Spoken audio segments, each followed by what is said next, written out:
Hey listeners, it's Dan here. I want to tell you about a company that I'm really excited about. It's called Current. It's a fintech company that's completely disrupting traditional banking. I'm a new Current customer, and it's already helping me and my entire family manage our finances, all from one easy-to-use app. So try Current for yourself and get the app by going to current.com/OK. That's current.com/OK. Current is a financial technology company, not a bank. Banking services provided by and Visa debit card issued by Choice Financial Group, member FDIC, pursuant to a license from Visa USA Inc., and can be used everywhere Visa debit cards are accepted.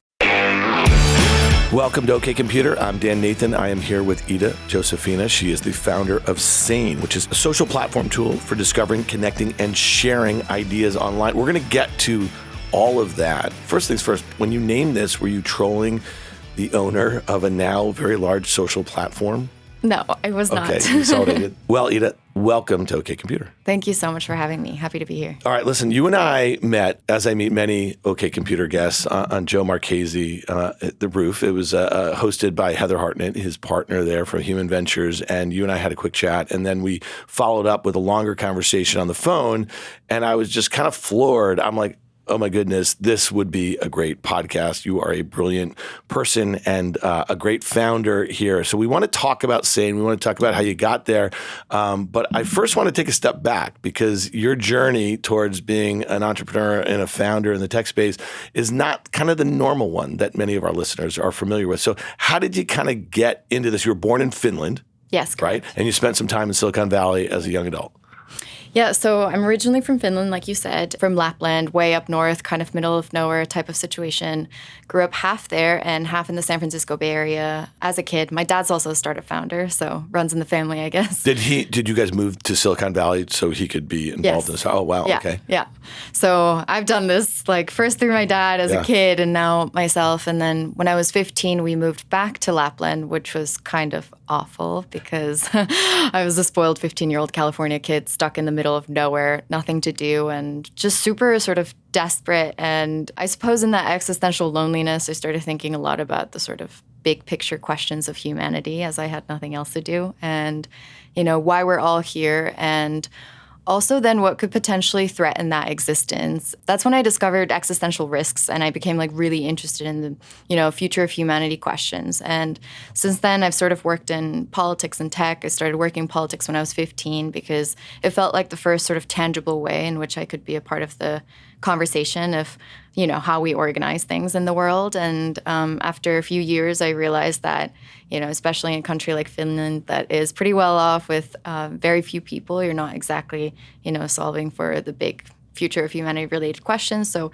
pivoted into tech. Someone was like, why don't you just go work in tech? Like in tech, you can just build stuff. You don't really have to, you know, ask for permission and you can kind of take a global approach from the get-go. So started working in tech when I was 19 and bounced around a lot geographically speaking, lived in China, kind of all over Europe, went back to the San Francisco Bay Area, worked at a data aggregation software company there. And throughout all of that, my sort of interest in X risks, future of humanity stuff remained very much intact and kind of shaping my thinking a lot. So working within data and information, I started thinking a lot about the role of those two elements within all of this and sort of came to the conclusion that while we have all of these individual challenges, whether they're in climate change or in AI alignment or in nuclear threats or whatever it may be, above that we have sort of this umbrella problem, which is whether we can create enough collective wisdom to actually be able to solve all these individual different challenges. And that's when I started becoming really obsessed with the whole collective wisdom question. And obviously in 2022, that has a lot to do with our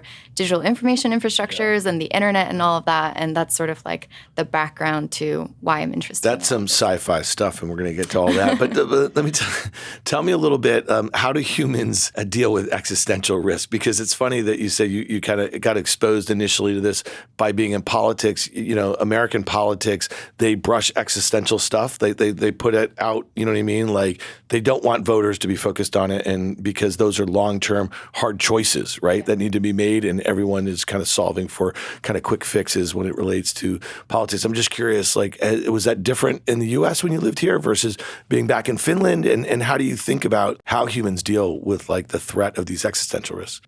Well, first of all, I don't think anyone in politics is really talking about existential risks. It had nothing to do with politics. When like my interest in politics stemmed from that, but there is nothing to be done within the political realm to address that. But I think thinking about existential risks for me, I think I might be a little bit of an odd one out here, but it gives me a lot of purpose. It makes me feel like thinking about existence and reflecting on existence.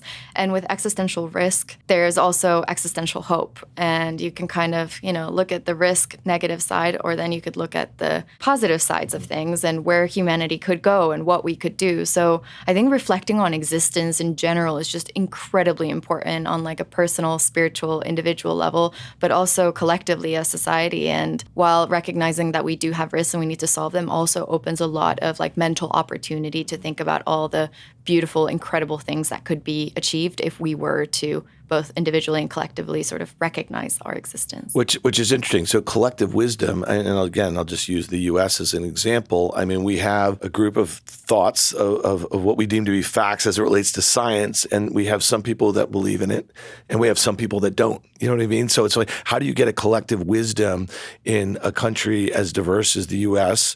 where we just can't agree on facts? I think it's not so much as just thinking about the outcome, the output, but really, encouraging people to explore their ways of thinking and showing what their thinking looks like. And kind of coming into the reason for why Sane exists is that I don't think it's particularly productive that we exist in a society or a way of working or thinking where we're really just focused on the output, the real sort of end result of everything. Like, I have to have a very fleshed out idea, fleshed out argument before I can put it to the world for criticism, rather than, showing the meta layers of information and context of how these ideas came to be. I feel like most of the valuable information and the learnings are in there and not the final result. So I think when it comes to collective wisdom and to thinking about how we can sort of raise the collective intelligence of humanity for the future, it's not just about increasing the level of information. It's figuring out how to turn that data into information into knowledge, and ultimately knowledge into wisdom,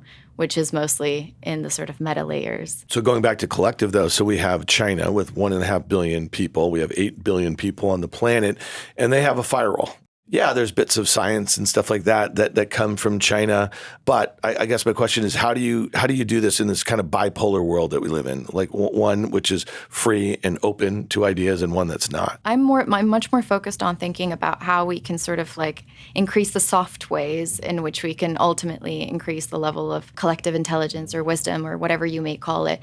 Obviously, like the China and different areas of the world having, different regulations and different general infrastructure for how information gets to be born and who gets to access it and who gets to create it. All of those sort of fundamental questions around information is one thing. But I think that there's a lot to do in the West, in the United States, in Europe, in just shedding light on the ways that we create information, the ways that we share it, and sort of giving more diversity of tools and access to people to explore the creation and the sharing and the discovering of ideas than what's already out there. All right. So do you buy that Elon Musk wanted to overpay for Twitter probably by $25 billion because he loves humanity and he wants it to be the digital Times Square for the world?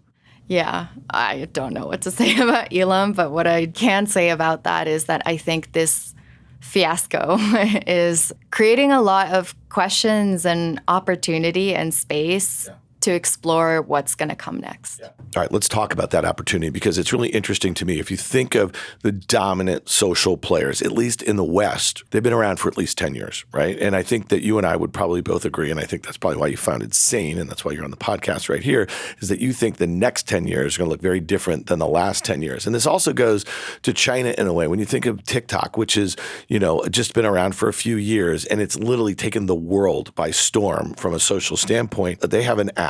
Again, it has to operate under the Chinese Communist Party rules, and they've exported it to the world, and they are taking gazillions, that's a technical term here that we use a lot, of data from around the world. And however ByteDance, the owner of TikTok, is using it, they're using it in some way, shape, or form, yet all of our platforms are denied from being in China, right? So that's a really interesting thing. So what's broken about social, at least in the West right now? Yeah, so I wouldn't necessarily say that the system is somehow broken or anything is broken. It's just maybe the time has come for things to be different. And people tend to forget that the internet is so young. It's just a few decades old. And perhaps we saw this sort of first wave of internet entrepreneurs creating a very centralized place in which all of us exist within a small group of companies created by a small group of people. And that's where all of the information essentially in the world gets exchanged, more or less. And I think what I'm betting is that the next second wave of the internet, or the next phase of the internet, however you might call it, might be a lot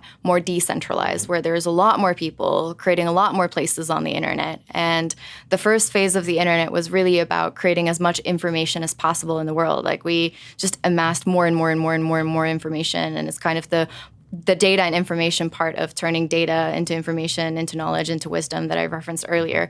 And the second part now, which I think we're very much entering, and this whole social media fiasco that's going on right now with all the different players, Facebook, Twitter, et cetera, is helping us enter the second phase, which is so much more about making sense of all that information. And I really hope that myself and my colleagues working within the space right now are going to create a situation where there's room for a lot more people to create tools, to create platforms that really help us make sense of this overload of information. So I think the next phase of social media is really going to be about that. It's going to be about more decentralized spaces that ultimately help us understand what's going on, allow us to express ourselves better, communicate ideas better, and ultimately show other people who we are. Can you, and I'm not trying to stump you here, can you give us a sense of some decentralized platforms or services that are working really well right now? We just went through this last kind of 2-year period where Web3 was like the hottest buzzword, right? And we've had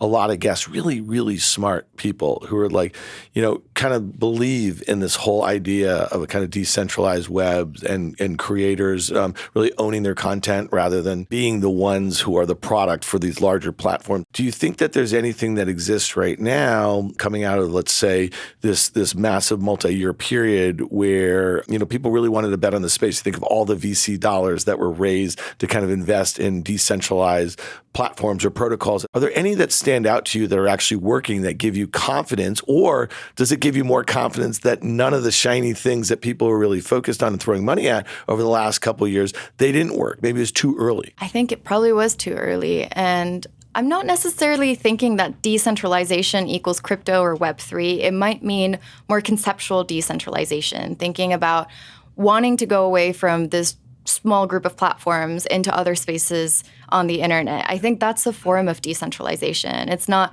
that really shiny Web3 crypto form, but it's conceptually there. And I don't think that also users are necessarily ready yet to make that difficult technical leap into going to these spaces where they have to tinker with stuff. What would be the incentives for users to use a different platform? I have teenage daughters, and I've seen over the last 8 years, what's come and gone from their iPhones. And to be honest with you, there haven't been that many social apps. You know what I mean? There was the predecessor to TikTok. There was a couple other things, Vine, and like here and there's been all these things. The platforms usually buy them, they integrate them, or they get copycatted, that sort of thing. Like right now, there's this Be Real app that you probably use, and maybe it's fun for a fleeting moment, you know what I mean? And you keep your streaks up, and that's a behavior that was basically put upon us, you know what I mean, by Facebook and Snap. But again, unless they can monetize that, how will they do it? They'll monetize it through brands, like through advertising, that sort of thing. So it's the same old mousetrap, right? So I'm just curious how you think about what would the incentives for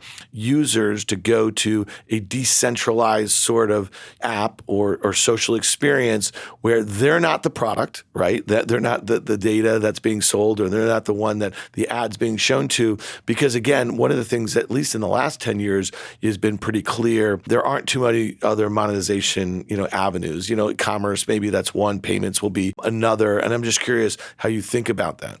I would first maybe just separate business models from why users would be leaving certain platforms and looking for others. And I think when I was a kid, I used to go on these different blogging platforms, probably on Blogger, creating a blog that was just my personal diary that I wanted to share with the world. And the world was my mom and my sister and probably one friend and no one else besides that. But I would post these pictures and write these little texts about what I did in a day, what I was thinking about, what I did that week. And it was completely meaningless, but it was really an important avenue for self-expression. It was a way to organize thoughts and to create this sort of digital presence that was an extension of myself.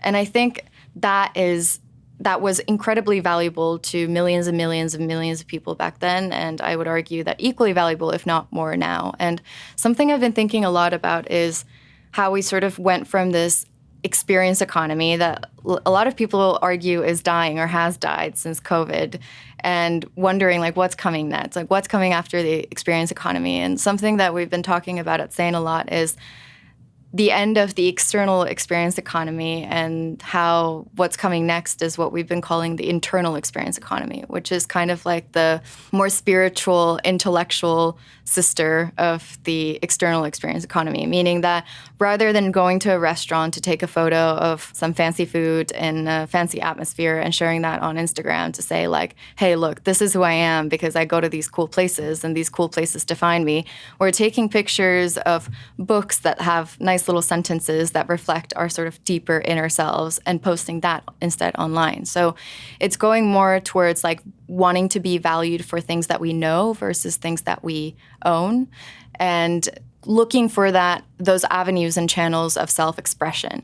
And I would argue that because of, this combination of being in these centralized platforms that are also at the same time extremely fragmented, that we go to Twitter for one specific thing, Instagram for another thing, LinkedIn for another thing, and kind of get lost in the combination of them all without any place to actually communicate the very essence of who we are, what we care about, and how we think, what our beliefs are. There is a big gap for wanting to go onto a platform where we could do all of that, and we could do all of that without the sort of pressure of, having this kind of like loud extroverted clout that we're on for Twitter, et cetera. So I would say that that's one thing. That's a really good reason for having new platforms that allow for this kind of self-expression, allow for the discovering and creating and sharing of ideas with more depth, more context, more nuance. And then another one is the business model side, which is a whole other game. At Sane, we've been thinking a lot about the business model. And I do think that, for example, looking at how the $8 blue checkmark thing plays out is a really interesting indicator, potentially, of how people feel about paying. There's the caveat that Twitter used to be free and now they're trying to charge for it. So it's not necessarily the best indicator. But yeah, I think that there will be a lot of sort of discovery and exploration within the space of what the business model of the next iteration of the internet will look like. And probably it'll be a combination of various different business models for different platforms that people are on. Hey, Dan. What up, Guy? You're into this fintech. What's all this I'm hearing about Current? You're going to like this, Guy. Current is a fintech company that's completely disrupting traditional banking. Wait a second. Does that mean I don't have to drive to the bank anymore? Yeah, exactly. I'm a new Current customer, and I manage all of my finances from one easy-to-use app. Well, I got to get this app, but where can I learn more? It's super easy. Just go to current.com/OK, OKAY, and download the app. That's current.com/OK. Current is a financial technology company, not a bank. Banking services provided by and Visa debit card issued by Choice Financial Group, member FDIC, pursuant to a license from Visa USA Inc., and can be used everywhere Visa debit cards are accepted. Hey, it's Dan here. I'm excited to tell you about a $1 billion app that's disrupting the way people like you and me invest. It's called Masterworks. They offer investors access to an estimated $1.7 trillion alternative asset that was once only accessible by the ultra wealthy. I'm talking about blue chip art. Blue chip art has seen price appreciation that's outpaced the S&P 500 by 164% from 1995 to 2021. And the Wall Street Journal recently called it among the hottest markets on earth. It's no wonder the ultra-rich like Jeff Bezos recently sold tons of Amazon stock and bought more art. And now you can too with the art investment app called Masterworks.io. Join over 300,000 members for free on Masterworks.io. Just go to masterworks.art/OKComputer, OKAY. That's masterworks.art/OKComputer. See important disclosures at masterworks.io/disclaimer. Taboola uses AI to power recommendations for many of the world's top publishers and cell phone manufacturers. You know Taboola. If you ever went to websites like CNBC or USA Today, when you finish reading an article, it's that tricked out recommendation engine pointing you towards additional content you will like. They also help brands reach over 500 million daily users, which makes them a compelling alternative to Facebook and Google ad platforms. Taboola has long-term exclusive partnerships with publishers, which means they help people like you and me discover content outside of social media. Taboola is a founder-led company that is traded as TBLA on the NASDAQ. Find out more about their mission at taboola.com. You named your new company Sane, and the Oxford Dictionary says the definition of that is of sound mind. And when I think about social, I really only use Twitter. I use it professionally. I don't have a LinkedIn account. I don't have a Facebook account. I use Instagram just to kind of track my kids a little bit, so I'm not active on any of those, or Snap. I think what's happened over the last 15 years is like the human mind has changed. I mean, very clearly. I mean, Yes. It's like a pervasive sickness, this kind of the dopamine, of checking for likes and retweets and whatever the hell else goes on. And so I wonder, give us a little bit about the mission of Sane. Again, we haven't seen too many new social platforms really compete with the existing incumbents. Back in the day, if Zuckerberg or Spiegel or anybody, the Sergey and the other guy, they saw something that looked kind of interesting with 5 engineers and a founder, they just buy it, right? You know what I mean? And so they integrate it, or they copy it and they kill it, right? So what are you trying to do with Sane? What's the mission? And what do you think is different about your opportunity than maybe some of the prior founders who were creating social platforms for the last 10 years? Yeah, I think the opportunity is really a lot in the timing right now. I think that because of what we just talked about, like the reason for why users would go somewhere else right now, why they would look for alternative opportunities or places to express themselves, is because of how weird everything is right now. It's just such a weird time. And I think we're going to look back on what's happening in 2022 and, retroactively realize a bunch of like cool things that we could have built specifically now to sort of address a lot of the pain points and the trends and the changes in internet behavior, and also the changes in just cultural trends. So I think that's really, really, really, really key. What we're doing at Sane is creating an opportunity for people, not just people who, first of all, have the ability to write a Substack once a week, have something to write about, and the time that it takes to write a whole newsletter or a blog post every single week, or even every 2 weeks. The bar is set so high, and it's, again, for much more for the loud and the extroverted who have that sort of time, capacity, ability, desire to be in that format, to be publishing all the time. So Sane is opening the opportunity for all of the other people who have a lot to share, not necessarily in the form of just long-form content, and all the time, to create what we call thought spaces. So, for example, like an anecdote I like to use or say in this instance is, for example, if I wanted to know something about you, I would Google you. I have Googled you. I found all your different podcasts, all the different things you do. You have a Twitter account, right? Yeah. Yeah. I went on your Twitter.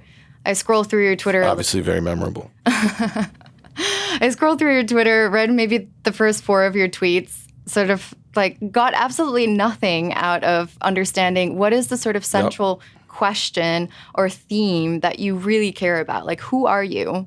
Like, what do you care about? So with Sane, instead, you could just create a knowledge graph. We call them thought spaces. And the thought space would be like, let's say, this is the question that I'm most obsessed with in life, in the world. 3 years ago, I wrote a blog post that kind of really well summarizes my thinking around this. And this podcast is my absolute favorite podcast because it really touches on the most essential themes of what I'm trying to explore through all my podcasts. And by the way, I grew up in this place. And when I was a kid, I was reading these books, and it reminded me of this image. And that is why I am now building this. So you can just create this thought space, this knowledge graph, this map showing the journey of how your ideas were born, and essentially who you are, communicating more of your humanity than just the final podcast episode. Because people do obviously listen to your podcast, but they don't have the capacity to go back and retroactively listen to 200 podcasts just to understand who you are, what you care about, and how they should really navigate your work. So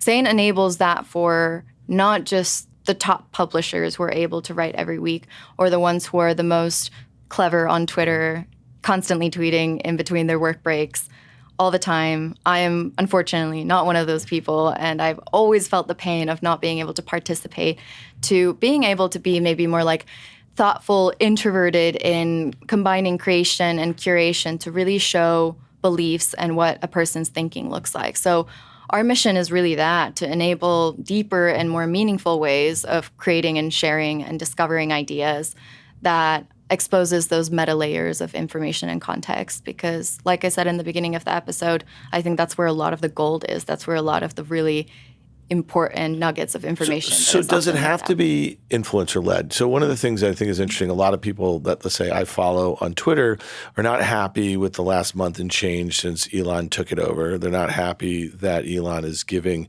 amnesty to prior blocked accounts, including the former president here, who was kicked off for good. And they're searching for other places to kind of express themselves and share their ideas. And, this post news has popped up. Have you seen this thing? And there's been a handful. I guess it's the former founder of Waze. I think his name is Noam Barden. And so some very influential, big Twitter personalities, meaning people who have good followings, have been pushing it. And so I signed up. There's a wait list of a few 100,000. It's interesting. It looks like a knockoff of Twitter. Now, there are some incentives there. They want to actually pay creators, right? And again, I don't know if the business model has been fleshed out yet, but I think that's kind of interesting. But it would take influential people to go there. No, not different than Truth Social. Truth Social, Donald Trump's, you snicker, and I snicker too.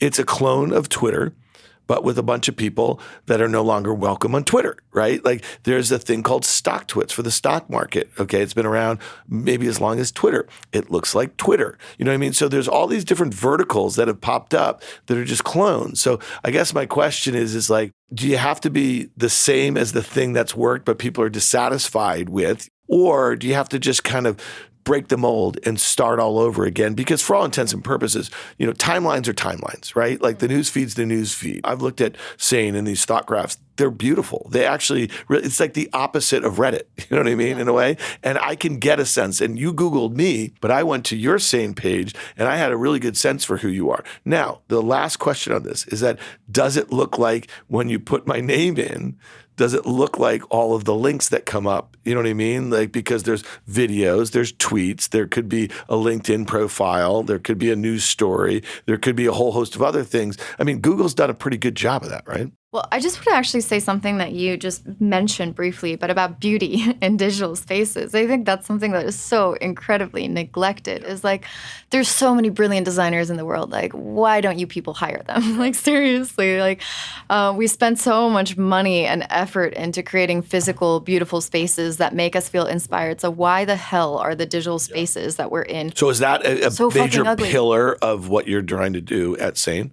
It is definitely to push the boundary, but beyond just being intellectually stimulating to also feeling beautiful and inspiring. I think that's so important. And that gap is closed by such few companies, in my opinion. I think like going back to kind of like the meta layers of context and information that I think is so important is when you create a thought space, which is, again, the knowledge graph, and you're thinking about creating nodes, which are the little objects that can be PDFs or images or advanced text editor-based notes that you put in there, and how to connect them to one another. You can connect them on Sane manually, and you can drag the nodes and visually organize the place however you want. It's so interesting to see how different people do it differently. So it won't be the linear link dump that you see everywhere else on the internet, because it is an infinite interface that you can navigate. So it's really interesting when you give autonomy to users to see what they actually do with that autonomy. I thought it would be so much more monotonous than it is. It seems that people are getting really creative with it, and you can see that their sort of like personalities are really coming through, not just in what they create, but in how they organize the creation that they've made. So I just find that like extremely interesting, and also like a good sort of signal that there could be more than the linear link dump that we're used to. So, think about when Facebook went public in 2012. They only had the blue page. They bought Instagram, like I think a month before their IPO for $1 billion, okay?